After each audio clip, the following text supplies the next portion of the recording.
I found myself in the dark, in a field. I just left my car behind with some European guy who said I picked a good place. And he seemed really excited, so I believed him. My smartphone died right on cue. And by that I mean as soon as I got to the mountain in the middle of nowhere. I knew that my friend JR, Nexus, you met him already, yes? Yes, yes. Yeah. Was there somewhere with his boyfriend and our other friends out there in the dark somewhere, but I was lost. So I did what any non-linear person would do. I traveled towards the glowing bug in the distance. Now, it helped that the bug was playing dubstep music near a group of people who were dressed sort of normally. Never mind. So I walked out towards the bug and the people standing in a line, and there was some dude who had like an iPad thing, something or other with a swipey. I don't know, I'd done something online, and that was part of why I was there. Actually, the reason I was there because my friend Nexus had met me at costume karaoke. And he said, hey, you're coming to Freeform, right? There are people in life who are friends. And then there are people that touch a part of your soul. So you just kind of reach out to them. And when they say, so you're coming, right? And they smile at you, you go, yeah! So I did it. Which meant that after 2 weeks of planning, because this was very last minute, I found myself having everything on the checklist that I said I would bring out there on top of a mountain with a dead phone in the dark, left my car behind in the mud, without a fork. Fork wasn't on the list, I think. Doesn't matter, it worked out fine. Not really a part of the story. What is a part of the story is what happened next, because as soon as I checked in and I got my little wrist thing, I turned around and I saw Nexus and his boyfriend and our buddy Eduardo, who had sunglasses on. It's middle of the night, okay? It's like 9:30. I got away late. I stopped off in Baltimore on my way up. I thought I'd set my tent up with plenty of time, and I was wrong. So I gave them the keys to my car, and they disappeared into the dark. When I realized what I'd done, I went over to my car and I checked, and they'd taken all the stuff out of my car, which was great, but my car is a Toyota Matrix, so it locks when you leave it for a moment. So I was locked out of my car in the dark. And so I went back over towards the glowing bug. And then I seen them traveling back towards me out of the darkness, glowing, spinning stuff in the air, and I was like, oh, okay, I'm not totally screwed, all right. And I followed them back to the campsite.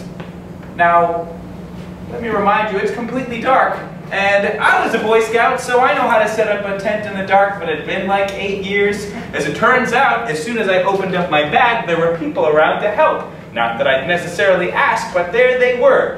Included in this group of people was an engineer from California, who I never saw sober again the rest of the weekend. But when I needed him, there he was, helping me set up this 6-person tent in the middle of the night. Right then, he was logical. He had a plan. I had a plan. Ours were different. It worked out fine. As soon as the tent was set up, out we went into the dark. We were drinking, we were smoking, we were dancing, we saw all kinds of great stuff, and I didn't really know where I was, so I stayed with the group. Now, out in the rest of the world, I'm a take charge kind of person. I like being in control. I like being right. But here, I didn't know where I was. So I just went along with the group. And I asked every so often, is it cool if I go with you guys? And they were like, yeah! So the day ended, and as the new day was starting, 1 a.m., 2 a.m., 3 a.m., 4 a.m., still with a group. So when we all went to sleep, I went to sleep, and no sooner did I think, oh, well, you know, we'll get like 4 or 5 hours of sleep, we'll start again in the morning, lay down in my tent. I hear, ah! So the really nice people in the campsite next to us were awake and drinking. Unlike us, who were trying to sleep. But they were really excited about something, so that meant that day 2 started right then. Day 2 was different from day 1. The man burned On day 2, this is freeform, okay? So it's a little different from Burning Man. It's green, you're not gonna die in a desert. Instead, I don't know, it's moldy and people are doing it everywhere. But the important thing about day 2 is that at the end of day 2, we had such a good time, we're traveling around, that at some point I turned around and my friends were gone. And it was dark, and there were pools of light in the distance. Shining LED lights, big tents, fans, okay? Green, yellow, purple, blue, shining in the distance. And I didn't know where I was, and I'd been having a really good time all day. So I realized I had a quest, and I set out to find my friends. Not that I had lost them or that they had lost me, but I just didn't know where they were. So I went everywhere that there was light. I traveled down the path, into the darkness, into the shadows, back into the light. Fires, people dancing on top of people dancing on a bus in the dark. Something with like big teeth. It was like I was in one of those books that you have to read in college, or if you're like me, you really, really wanted to read in like 3rd grade. So you use them for book reports over and over and over again until your teachers caught on. But in this moment, I was on my quest, right? I had my purpose, so I looked everywhere. And in the process of looking everywhere, I met all these people who were like, hey. And it was as if I had met all of these new people who were touching a piece of my soul. Because you can talk with a total stranger at a burn about anything, and they're cool with it. It's like you find another person like you. And I'm walking along in the dark, and my friends are gone, right? Gone, gone, gone. And I find myself in the middle of a miniature golf course. Yeah, weird. And in the distance, I see a row of little lights, and this place that's giving away gold stars for something that I remembered somewhere in the back of my mind from earlier in the day. So I went over to the light there, and I stood around and I looked at the people, and I did not recognize these people. They were different people from the people who were there earlier, but they had this thing. It was like a cask, like an urn filled with mushroom soup. So I took some. And as soon as it hit my lips, I could feel the heat, the salt washing all over my body, filling out my arms, my legs, my mind, and suddenly I realized this was exactly what I needed. Now, if you're a scientifically minded person, the thing that I needed at this point in time was salt and protein and fluid, because these were 3 things I had been neglecting.